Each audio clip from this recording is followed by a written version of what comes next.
Que o Senhor te abençoe, meu irmão, minha irmã. Que o Senhor te dê uma semana maravilhosa. Teus olhos revelam que eu nada posso esconder, que não sou nada sem ti, ó fiel Senhor. Tudo sabes de mim, quando olhas meu coração, tudo podes ver bem dentro de mim. Leva minha vida a uma só verdade, pois quando me olhas, nada posso ocultar. Sei que a tua fidelidade leva minha vida mais além do que eu possa imaginar. Sei e não posso negar, quando tu olhas para mim, me enches da tua paz. Quando tu olhas para mim, me enches da tua paz. A Bíblia nos ensina, no Salmo 139, que o Senhor nos sonda e nos conhece. A palavra ainda nem chegou à nossa boca e o Senhor já a conhece. Tem um texto na Bíblia que eu gosto muito. É o Senhor dizendo para Moisés: eu conheço o sofrimento do meu povo, eu vi o sofrimento deles, eu ouvi o clamor deles e eu desci para socorrê-los. Deus conhece você, conhece o seu coração, conhece a sua dor, conhece a sua alegria, conhece a sua necessidade. Não há nada que nós possamos esconder dele, nada, absolutamente nada.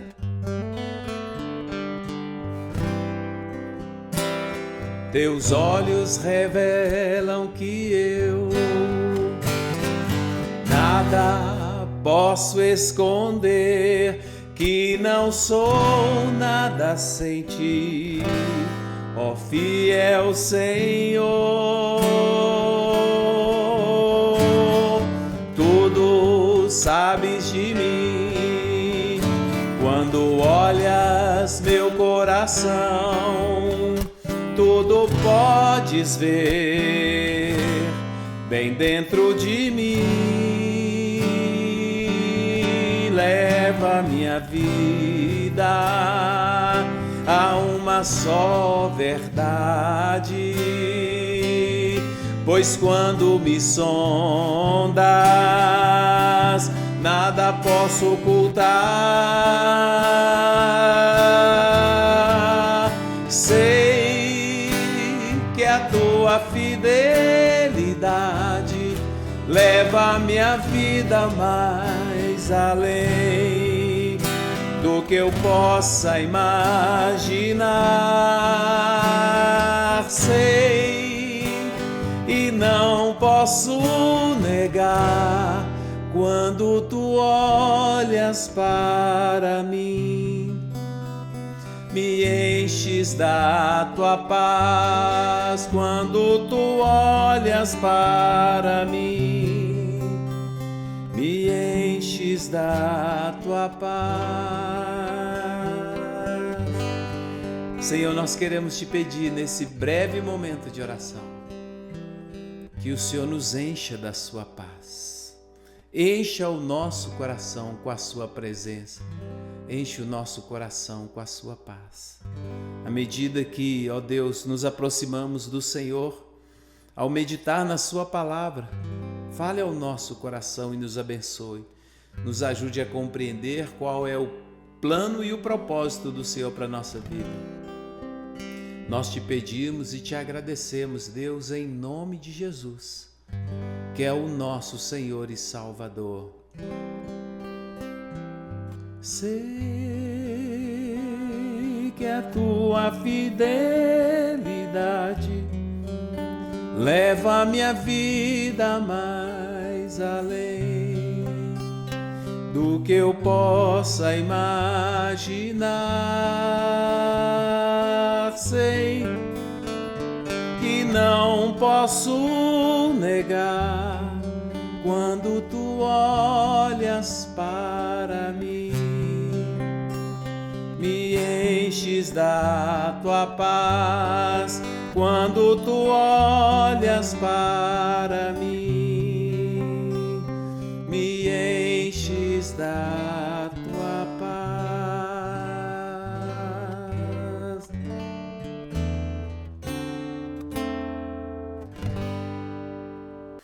Evangelho segundo Lucas, capítulo 10, versículo 3, está escrito assim: Ide, eis que eu vos envio como cordeiros para o meio de lobos. Depois de separar os 70, depois de dizer para eles que a seara era grande, mas que os trabalhadores eram poucos, ou seja, Jesus estava dizendo para eles que era muito trabalho e que eram poucos trabalhadores. Então o Senhor faz esta última advertência: eu envio vocês como cordeiros para o meio de lobos. É verdade que a mensagem do reino de Deus, a mensagem de amor, perdão, paz, reconciliação, é uma mensagem que entra em choque direto com a mensagem do mundo. A cultura do reino de Deus está frontalmente contra a cultura do mundo. Os valores e os princípios do reino de Deus, a ética do reino de Deus, vai confrontar a ética do reino dos homens. A perseguição, então, será inevitável. A missão não é fácil e a perseguição, a rejeição e a indiferença serão companhias dos discípulos de Jesus Cristo. Como sal que somos, os discípulos de Jesus são chamados a confrontar o mundo, a salgar o mundo, a transformar o mundo. Logo, o confronto com a cultura mundana, o confronto, a reprovação do mundo, dos valores do mundo e da cultura mundana é evidente. E o conflito também. O Senhor nos diz no Evangelho de Mateus, no capítulo 5, no versículo 13, que nós somos sal da terra. O que o sal faz na panela é transformar tudo aquilo que toca. E a Bíblia diz que se o sal perde o sabor, ele não serve para nada. Logo, o nosso chamado, o chamado dos discípulos de Jesus, é um chamado para confrontar a cultura do mundo e implantar a cultura do reino de Deus. As boas novas de salvação são também boas novas de transformação.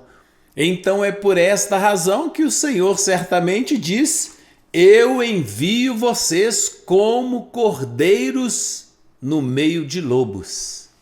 A mensagem do reino de Deus confronta o mundo.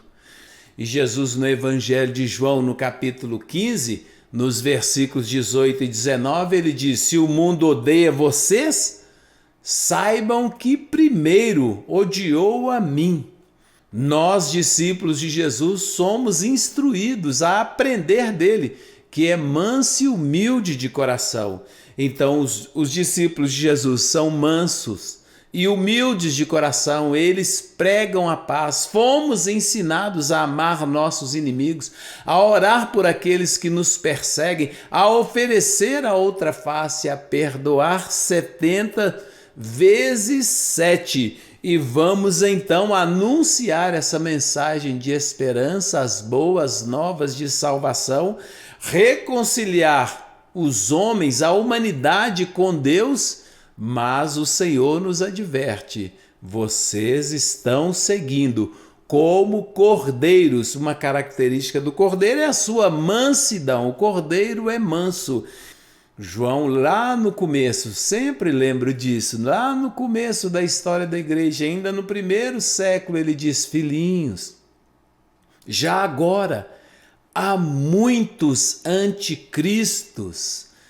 No nosso tempo é tão evidente o ódio do mundo ao cristianismo, à mensagem da cruz, à cultura do reino de Deus. Esta é uma coisa muito importante da gente compreender. O reino de Deus tem um rei, e é o Senhor Jesus. Ele é o Rei dos reis, o Senhor dos senhores. O reino de Deus tem uma ética, e ela está descrita aqui na palavra de Deus. E a proposta de Deus é que nós, os discípulos de Jesus, não só pratiquemos, mas ensinemos uma ética e pratiquemos uma moralidade que esteja em conformidade com a vontade de Deus expressa na sua palavra. E aí, quando a igreja chega com a mensagem de Deus, com a palavra de Deus e o que ela ensina sobre relacionamento, sobre família, sobre vida, sobre morte, sobre futuro, sobre a prática cotidiana, o ensino da palavra de Deus bate de frente com aquilo que os homens, que os mundanos, que os pagãos, para usar uma palavra antiga, eles desejam. Por isso tanto ódio. Há um ódio muito forte contra o Senhor, contra a palavra de Deus, contra a mensagem de Deus. Eis que eu envio vocês como cordeiros no meio de lobo. É muito interessante a figura que Jesus usa, porque o cordeiro é manso. Então o evangelho deve ser anunciado, as boas novas de salvação devem ser anunciadas com mansidão, com amor, como o próprio Cristo fez. Ele veio e anunciou, nos ensinou e anunciou as boas novas com mansidão, com humildade, sobretudo com amor. Na Idade Média surgiu uma teologia bem diferente disso que nós estamos refletindo aqui, baseada no texto do Evangelho, na parábola do banquete. O Senhor dá um banquete, convida as pessoas não querem vir, então o Senhor manda os servos e eles falam assim: pega as pessoas pelo caminho e obriga elas a entrar no banquete. Então, baseado nessa teologia, baseado nesse texto, criou-se uma teologia ou uma justificativa para o evangelismo à força, para você obrigar as pessoas a se converterem. No nosso país e na América Latina, essa foi uma ideia que a igreja trouxe, que os jesuítas trouxeram para catequizar, às vezes, à força, as pessoas que estavam aqui, obriga eles a entrar, porque o Senhor, na parábola do banquete, faz isso. Mas quando nós voltamos aqui para esse contexto nosso, o Senhor diz assim: eu envio vocês como cordeiros no meio de lobos. Então é para nós anunciarmos essa palavra, o evangelho, as boas novas de salvação, como cordeiros, com mansidão, com humildade, porque, na verdade, meu irmão, minha irmã, não há proposta melhor para a sua vida, para a minha vida, do que a proposta do reino de Deus, as boas novas de salvação. Naqueles primeiros séculos, uma perseguição que ficou famosa, um martírio que ficou famoso, é o martírio de Policarpo. Como ele é uma pessoa muito velha, como ele é uma pessoa muito distinta, a história conta que quando chegaram para prendê-lo, encontraram ele na casa dele, ele decidiu que não ia fugir mais, e eles encontraram, antes dele se entregar, ele fala assim: me permita fazer uma oração? Aí eles olharam para aquele velhinho lá e falaram assim: não, nós te permitimos fazer oração. E ele então começou a orar e orou por 2 horas ou 3, não me lembro direito aqui do detalhe, e ele ora por um longo tempo, 2 horas ou 3 horas, e todos ficam impactados pela santidade dele, de Policarpo. Eles levam e entregam para o chefe de polícia. O chefe de polícia quer fazer de tudo para livrar Policarpo daquela situação, né, do fogo e do martírio. E ele diz assim: que mal há em dizer que César é o Senhor e oferecer sacrifício a ele, fazer tudo para salvar-se? O chefe de polícia diz para Policarpo: pensa na sua idade. Jura e eu te liberto. Amaldiçoa o Cristo, Policarpo. Policarpo responde assim: eu o sirvo há 86 anos e ele não me fez nenhum mal. Como poderia blasfemar o meu rei que me salvou? Olha, Policarpo, velhinho, firme no seu testemunho, fiel ao Senhor no seu testemunho, recebe a oportunidade de escapar, mas não escapo. Como eu posso negar o Cristo, blasfemar o meu Senhor, o meu Rei que me salvou? Nos últimos séculos ou nos tempos recentes, os lobos mudaram suas táticas, o ódio continua o mesmo, mas eles transformaram, mudaram o campo de batalha e a forma de agir, né? Os lobos são amoralistas, né? Eles não se interessam, não querem e lutam furiosamente contra a palavra de Deus. Você pode observar, né? O ódio e a luta não é contra o budismo, não é contra o islamismo, não é contra nenhuma religião. A luta é contra a palavra de Deus, contra a ética da palavra de Deus. Especialmente a luta é, sobretudo, uma luta contra Cristo. Os lobos estão em toda parte. Eles estão confrontando o evangelho, confrontando a palavra de Deus, lutando para destruir esse fundamento que é a palavra de Deus, e eles estão em toda parte. Eles estão na saúde, eles estão na educação, eles estão em todo lugar, eles estão na política. Meu Deus, como eles estão na política! Claro, nos lugares de poder, porque nos lugares de poder, assim como os imperadores, né, estavam no lugar de poder, tinham um exército e podiam forçar, podiam matar, podiam prender. Assim também no nosso tempo, né? Nós não temos essa experiência no nosso ambiente, né? Aqui no Brasil, né? Existem lugares que existem execuções, né?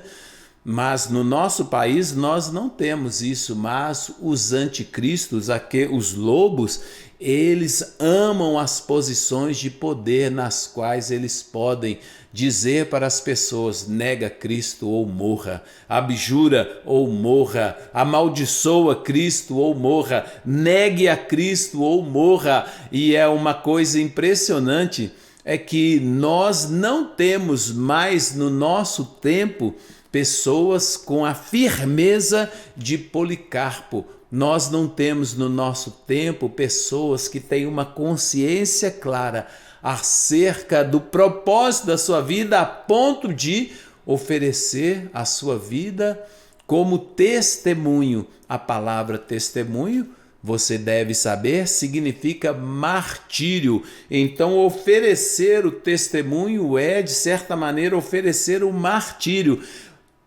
Toda pessoa que se dispõe a testemunhar, de certa maneira, ele está morrendo para o mundo. Ele está oferecendo esse sacrifício vivo, santo e agradável. Toda testemunha é um mártir. Olha que coisa legal. Toda testemunha é um mártir que oferece a sua vida como um sacrifício vivo, santo e agradável a Deus. O testemunho é martírio. Significa que nós morremos para o mundo. No tempo de Policarpo, a coisa era séria. No tempo dos imperadores romanos, a coisa era séria. No nosso tempo, embora o custo seja bem menor, o risco seja bem menor, ainda assim nos negamos a oferecer o martírio, ou seja, o testemunho de apresentar a nossa vida como um sacrifício vivo, santo e agradável a Deus. Em vez disso, nós temos feito exatamente o que o apóstolo Paulo disse para nós não fazermos: é nos conformar com o mundo, é dar um testemunho que agrade o mundo, é apresentar uma mensagem conformada com o mundo, com os valores do mundo.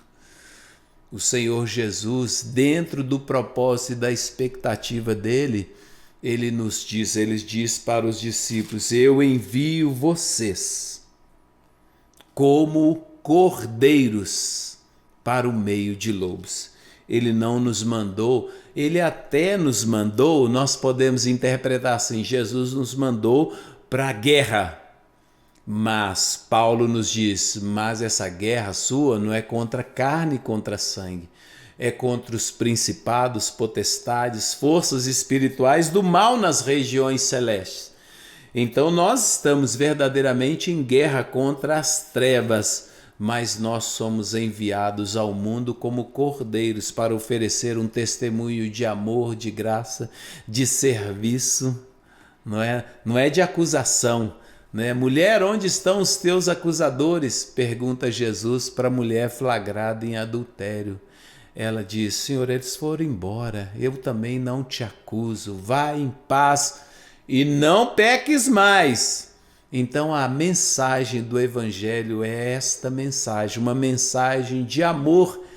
Uma coisa maravilhosa de tudo isso, sabe o que é? Vou te falar. Quando eu estava meditando nesse texto, né, eu estava pensando em tudo isso, né? O Senhor Jesus nos envia, o Senhor Jesus, o bom pastor, aquele que dá a vida pelas ovelhas, nos envia para o meio dos lobos. Olha, a expectativa dentro do princípio da atividade pastoral, né? Ali o pastor e as suas ovelhas, é que o pastor proteja as ovelhas, lute contra os lobos.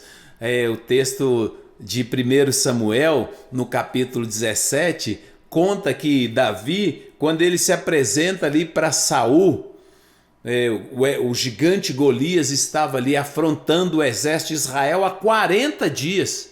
O exército de Israel estava intimidado. O Jessé, o pai de Davi, manda Davi subir até o campo de batalha para levar lá comida para os seus irmãos, um queijinho para o comandante. Né? Jessé manda uns queijinhos para o comandante, não é, para agradar o comandante ali. Quando Davi chega lá, Davi encontra aquela situação do gigante Golias amaldiçoando o Deus de Israel, amaldiçoando o exército de Israel, e o exército de Israel intimidado, e ele se levanta e ele vai até o rei, e o rei olha para ele, ele é um menino, e ele fala assim: mas você não tem experiência, Golias é um soldado experiente, é um guerreiro experiente.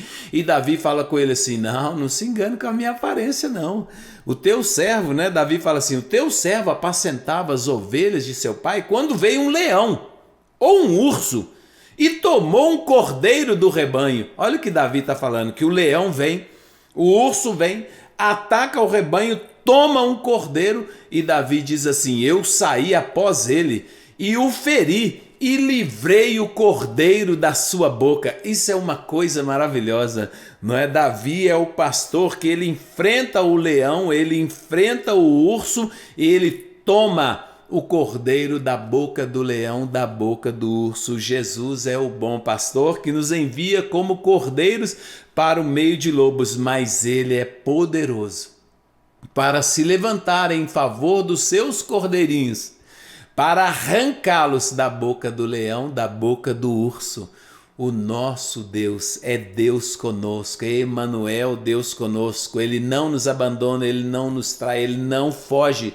O Senhor não nos manda para a missão e nos abandona, né? Ele nos manda para a missão e ele vai conosco, ele está conosco, ele luta por nós, dá ordem aos seus anjos ao nosso respeito, ele não nos abandona no campo de batalha, mesmo que situações difíceis aconteçam.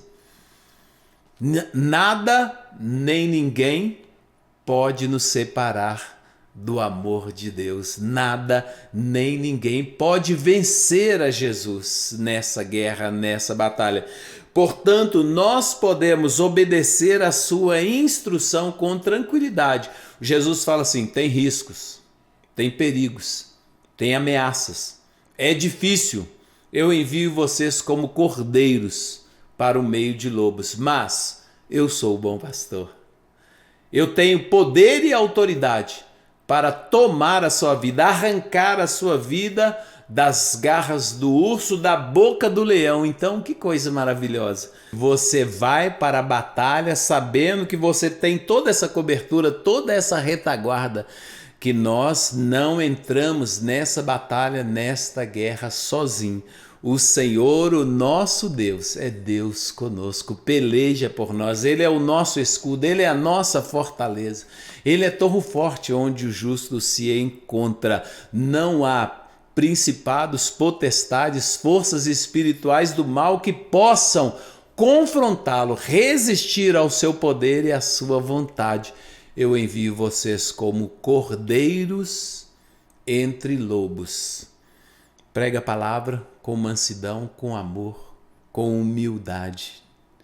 E se o lobo te atacar, saiba que nós temos o bom pastor. E o bom pastor dá a vida pelas ovelhas. Que o Senhor, meu irmão, minha irmã, acenda no seu coração esse desejo, essa alegria de compartilhar o Evangelho.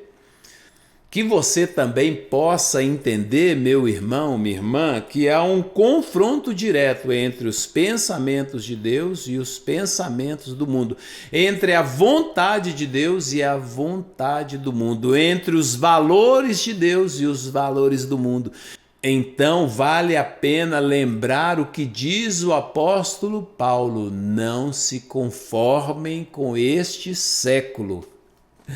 Tenha a mente de Cristo. Seja dirigido pela palavra de Deus, que é lâmpada para os nossos pés e luz para o nosso caminho. Meu irmão, minha irmã, que o Senhor te abençoe, que te dê uma semana maravilhosa, que a boa mão dele esteja sobre você para te abençoar, para te conduzir, para te guardar, que você não tenha vergonha do Evangelho, mas que siga firme, pregando o Evangelho do Reino, transformando, como o sal que nós falamos no começo, que você siga firme, transformando todo lugar, todo ambiente que você toca. O sal cai na panela, o sal cai em cima do bife, né? E tudo ali é transformado por causa da presença. Eu gosto de pensar que é uma coisa tão maravilhosa isso, né? Que você não põe você não põe 200 gramas de arroz numa panela e põe 200 gramas de sal. Não, você põe 200 gramas de arroz, você põe meio quilo de arroz numa panela e você põe uma pitada de sal, e aquela pitada de sal vai tocar cada grão de arroz, seja essa pitada de sal. No ambiente que você estiver, as pessoas ficam esperando ser maioria, né? Nós não precisamos esperar ser maioria, né? Nós podemos ser uma pitada pequenininha na panela, e essa pitada pequenininha vai transformar tudo, vai mudar tudo. Às vezes, a gente olha assim, né, como o profeta Elias, e se sente sozinho, né? Sou pequeno, estou sozinho, só eu fiquei. Senhor, mataram os seus profetas, eu estou só. Às vezes a gente se sente assim. Mas olha, a palavra de Deus nos ensina em diversos lugares que Deus é Deus conosco, que o Espírito de Deus habita em nós. Na verdade, o Senhor nunca nos deixa sozinhos, Ele sempre reserva um remanescente. Então, no lugar que você está, seja luz, seja sal, seja ministro da presença de Deus, não tenha vergonha. Tenha a certeza, você precisa ter a certeza que nós somos como cordeiros no meio de lobos, mas não estamos sozinhos.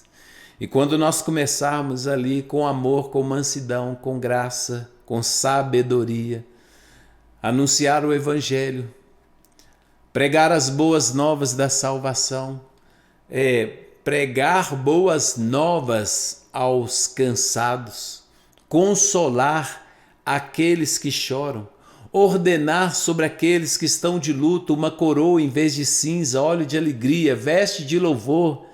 Quando nós começarmos no ambiente que nós estamos a libertar o cativo, pôr em liberdade o algemado, a apregoar o ano aceitável do Senhor, então esse ambiente que nós estamos será transformado.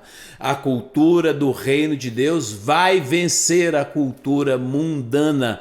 E isso vai acontecer pela ação direta sua e minha, meu irmão, minha irmã. No ambiente que nós estamos, o reino de Deus chegou. Entende isso? Talvez eu não consiga impactar toda a cidade, mas na minha sala de aula, no grupo com o qual eu me relaciono, no meu gabinete onde eu trabalho, no meu escritório onde eu trabalho, as pessoas, o reino de Deus vai se manifestar ali, pela minha vida, porque eu sou, sobretudo, embaixador do reino de Deus, ministro da presença de Deus, portador das boas novas de salvação. Não tenha vergonha do evangelho e faça isso. Tenha certeza que não é fácil, mas que a vitória é nossa. Como dizia minha mãe, como dizia minha primeira pastora, a vitória é nossa pelo sangue de Jesus. A vitória é nossa pelo sangue derramado na cruz, a vitória nossa pelo sangue de Jesus. Fica firme, persevera. Senhor, aqui estamos nós na sua presença. Queremos proclamar nessa hora que a vitória é nossa pelo sangue de Jesus. A vitória é nossa pelo sangue de Jesus. E como disse, como cantou, meu Deus, certa pessoa, pelo Senhor marchamos sim. O seu exército é poderoso e a sua glória será vista em toda a terra. Deus nos dê graça, nos dê unção, nos dê mansidão, humildade, sabedoria, nos dê, Senhor, a unção e os dons para anunciar as boas novas da salvação e, ó Deus, transformarmos, como o sal transforma a panela, o ambiente que nós estivermos e a glória do Senhor. Que a glória do Senhor se manifeste nesses lugares e o nome do Senhor seja exaltado. Eu quero te pedir, Deus abençoa o meu irmão, a minha irmã.